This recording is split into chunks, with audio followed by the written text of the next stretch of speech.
New Hampshire Now on WKXL 1039, 1450, and ConcordNewsRadio.com. I am Chris Ryan. Thanks so much for joining us in the program. Paul Young is the new state director for a new organization, the Alliance for New Hampshire Jobs, an alliance that has formed in opposition of the Employee Free Choice Act, which is making its way through Congress down in Washington. It's been brought up before. 2009 was the most recent. I remember it being brought up at that point, but has not made its way to the floor, either the House or Senate, for a full vote. And Paul is leading a group that is in opposition to the Employee Free Choice Act. Thanks for joining us on the program. Glad to be here. Thanks for having me. So, in short, what is the main opposition to the Employee Free Choice Act, and discuss what its effects would be if implemented? Sure. Well, essentially, every major business organization in the state opposes the Employee Forced Choice Act, as I like to refer to it. Why is that? That's because it is very dangerous legislation that could cost New Hampshire tens of thousands of jobs. What does it do? It takes away the secret ballot for union organizing elections. It forces binding arbitration on employers and workers if they do not come to an agreement within 90 days on union agreements. And that would mean that a federal arbitrator could control wages, hours, benefits, duties of employees without any appeal process. And lastly, it levies fines on employers for violating union rules when it doesn't levy the same fines on labor unions for violating the same rules. The effects for New Hampshire would clearly be that we would lose jobs. Across the nation, it's been predicted that if the Employee Forced Choice Act becomes law, we'll lose 600,000 jobs. And to put that in perspective, that would mean losing every private sector job in the state of New Hampshire and then some. So when you say lose jobs, do you mean that because of the cost effects on the businesses, they would have to shrink their workforce as a reaction to maintain their bottom line? Or define what you mean by losing jobs. It's a multitude of things. First of all, you have a federal arbitrator putting rules on your business. If you don't comply, you might have to go out of business, cut jobs, go out of business, or likely maybe go overseas. Electrosola is going to be joining us at our press conference based out of Bosquen, right down the road. Mm-hmm.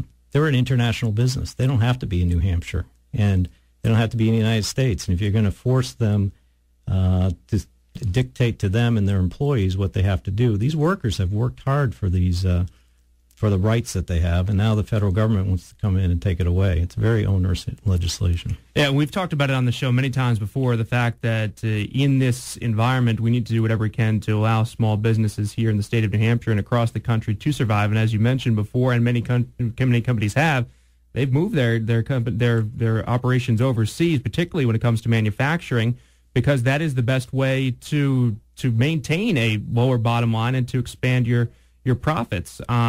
If you're the unions, in your estimation, what is their reasoning behind wanting the Employee Free Choice Act when it clearly will have, in their eyes, a positive effect on their members, but will also have the negative effect of the businesses reacting to this being passed?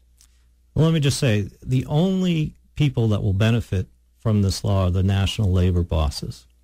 Will the small business benefit? No, that's clear. Every small business that I've talked to is against it. Will the workers benefit from it? Clearly, no. So the national labor bosses need this legislation because they've mismanaged the dues of workers for years, flying on private jets, going to exquisite resorts for their meetings, and spending $500 million on the last election cycle paying off their political buddies.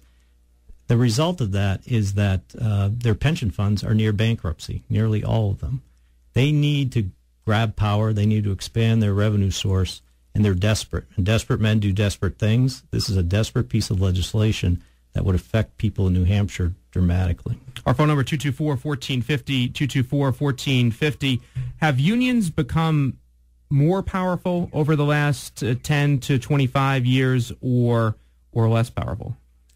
Well, they have certainly spent a lot more money in politics, and usually money follows the power trail. What I would say is that the demographic of a union has changed significantly. It used to be that most of the union members were in the private sector. Now the large majority are in the public sector. That trend cannot continue. They need to increase their union base in the private sector from the union perspective, again, because they have huge holes in their pension funds. They're going bankrupt. If they don't do something, they're out of business.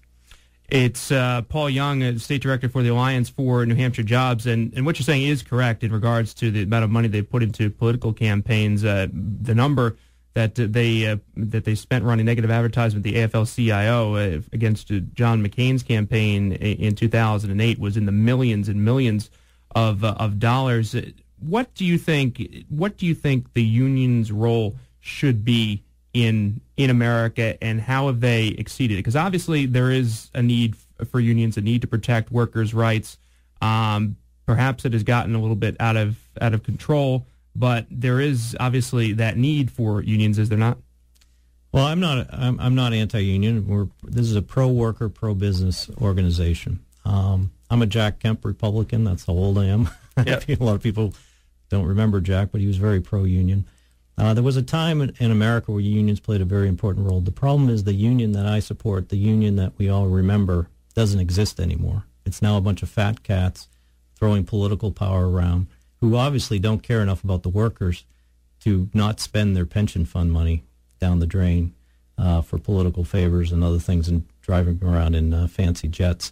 So the union we used to know does not really exist anymore. And it's a big problem for workers across America. Well, Paul, we know you got to get to the press conference over at the Legislative Office Building. We'll let you go. Thank you for stopping in to discuss this issue. Thanks for having me. Just one quick thing. We are going to be sending a questionnaire out to every candidate running for federal office in New Hampshire and looking for a response from that. Also, you can get more information at our website, which is www.alliancefornhjobs.com. All right, Paul Young joining us here on the New Hampshire Now program, State Director for the Alliance for New Hampshire